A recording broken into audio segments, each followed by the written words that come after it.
Great Expectations by Charles Dickens. Chapter 3. It was a rainy morning, and very damp. I had seen the damp lying on the outside of my little window, as if some goblin had been crying there all night, and using the window for a pocket handkerchief. Now, I saw the damp lying on the bare hedges and spare grass, like a coarser sort of spider's webs, hanging itself from twig to twig and blade to blade. On every rail and gate wet lay clammy, and the marsh mist was so thick that the wooden finger on the post directing people to our village, a direction which they never accepted, for they never came there, was invisible to me until I was quite close under it. Then, as I looked up at it, while it dripped, it seemed to my oppressed conscience like a phantom devoting me to the hulks. The mist was heavier yet when I got out upon the marshes, so that instead of my running at everything, everything seemed to run at me. This was very disagreeable to a guilty mind. The gates and dikes and banks came bursting at me through the mist, as if they cried as plainly as could be, "A boy with somebody else's pork pie! Stop him!" The cattle came upon me with like suddenness, staring out of their eyes, and steaming out of their nostrils.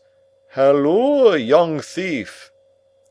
One black ox, with a white cravat on, who even had to my awakened conscience something of a clerical air, fixed me so obstinately with his eyes, and moved his blunt head round in such an accusatory manner as I moved round, that I blubbered out to him, "I couldn't help it, sir.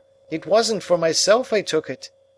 Upon which he put down his head, blew a cloud of smoke out of his nose, and vanished with a kick-up of his hind legs and a flourish of his tail. All this time I was getting on towards the river, but however fast I went, I couldn't warm my feet, to which the damp cold seemed riveted, as the iron was riveted to the leg of the man I was running to meet. I knew my way to the Battery, pretty straight, for I had been down there on a Sunday with Joe, and Joe, sitting on an old gun, had told me that when I was 'prentice to him, regularly bound, we would have such larks there. However, in the confusion of the mist, I found myself at last too far to the right, and consequently had to try back along the river side, on the bank of loose stones above the mud and the stakes that staked the tide out. Making my way along here with all dispatch, I had just crossed a ditch which I knew to be very near the Battery, and had just scrambled up the mound beyond the ditch, when I saw the man sitting before me. His back was towards me, and he had his arms folded, and was nodding forward, heavy with sleep. I thought he would be more glad if I came upon him with his breakfast, in that unexpected manner, so I went forward softly and touched him on the shoulder. He instantly jumped up, and it was not the same man, but another man. And yet this man was dressed in coarse grey too, and had a great iron on his leg, and was lame, and hoarse, and cold, and was everything that the other man was, except that he had not the same face, and had a flat broad-brimmed low-crowned felt hat on. All this I saw in a moment, for I had only a moment to see it in. He swore an oath at me, made a hit at me, it was a round, weak blow that missed me and almost knocked himself down, for it made him stumble, and then he ran into the mist, stumbling twice as he went, and I lost him. "It's the young man," I thought, feeling my heart shoot as I identified him. I dare say I should have felt a pain in my liver too, if I had known where it was. I was soon at the Battery after that, and there was the right man, hugging himself and limping to and fro, as if he had never all night left off hugging and limping, waiting for me. He was awfully cold, to be sure. I half expected to see him drop down before my face and die of deadly cold.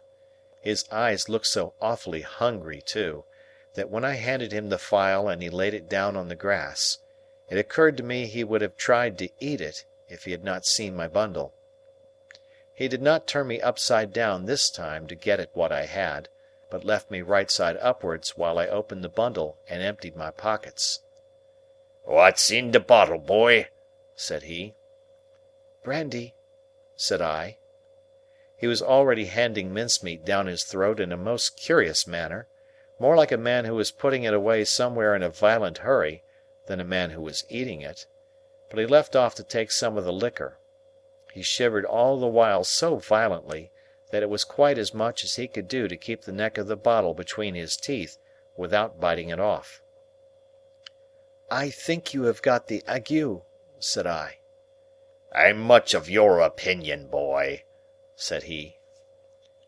"It's bad about here," I told him. "You've been lying out on the meshes, and they're dreadful aguish. Rheumatic too." "I'll eat my breakfast afore they're the death of me," said he.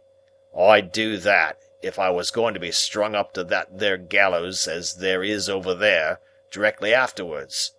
I'll beat the shivers so far, I'll bet you." He was gobbling mincemeat, meat bone, bread, cheese, and pork pie, all at once, staring distrustfully while he did so at the mist all around us, and often stopping, even stopping his jaws, to listen. Some real or fancied sound, some clink upon the river or breathing of beast upon the marsh, now gave him a start, and he said suddenly, "You're not a deceiving imp? You brought no one with you?" "No, sir, no." "Nor give no one the office to follow you?" "No." "Well," said he, "I believe you. You'd be but a fierce young hound indeed if at your time of life you could help to hunt a wretched varmint hunted as near death and dunghill as this poor wretched varmint is." Something clicked in his throat, as if he had works in him like a clock, and was going to strike, and he smeared his ragged rough sleeve over his eyes. Pitying his desolation, and watching him as he gradually settled down upon the pie, I made bold to say, "I'm glad you enjoy it." "Did you speak?" "I said I was glad you enjoyed it." "Thank'ee, my boy. I do." I had often watched a large dog of ours eating his food, and I now noticed a decided similarity between the dog's way of eating and the man's. The man took strong, sharp, sudden bites, just like the dog. He swallowed, or rather snapped up, every mouthful, too soon and too fast, and he looked sideways here and there while he ate, as if he thought there was danger in every direction of somebody's coming to take the pie away. He was altogether too unsettled in his mind over it, to appreciate it comfortably, I thought, or to have anybody to dine with him, without making a chop with his jaws at the visitor. In all of which particulars he was very like the dog. "I am afraid you won't leave any of it for him," said I timidly, after a silence during which I had hesitated as to the politeness of making the remark.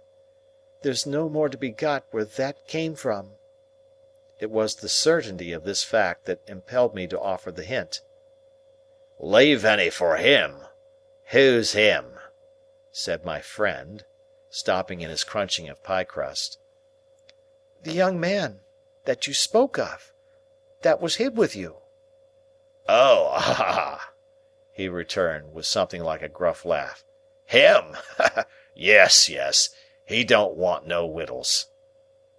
"I thought he looked as if he did," said I. The man stopped eating and regarded me with the keenest scrutiny and the greatest surprise. "Looked? When?" "Just now." "Where?" "Yonder," said I, pointing. "Over there, where I found him nodding asleep, and thought it was you." He held me by the collar and stared at me so, that I began to think his first idea about cutting my throat had revived.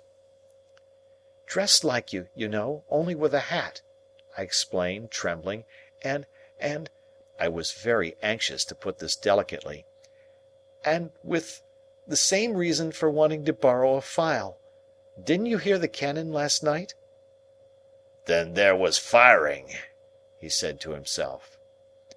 "I wonder you shouldn't have been sure of that," I returned, "for we heard it up at home, and that's farther away, and we were shut in besides." "Why, see now," said he, "when a man's alone on these flats, with a light head and a light stomach, perishin' of cold and want. He hears nothing all night but guns firing and voices calling. Hears? He sees the soldiers, with their red coats lighted up by the torches carried afore, closing in round him. Hears his number called. Hears himself challenged. Hears the rattle of the muskets. Hears the orders, make ready, present, cover him steady, men, and is laid hands on. And there's nothing.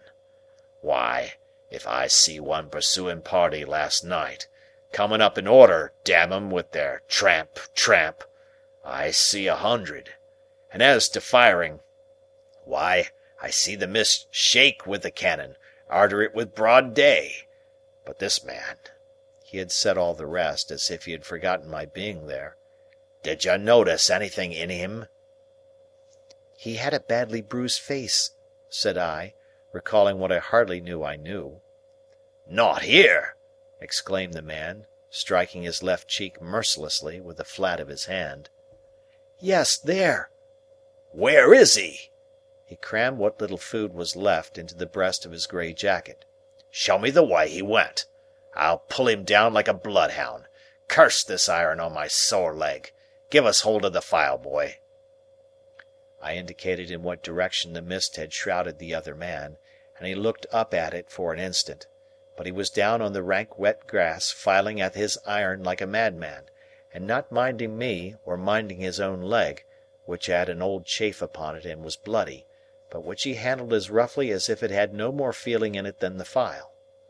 I was very much afraid of him again, now that he had worked himself into this fierce hurry, and I was likewise very much afraid of keeping away from home any longer.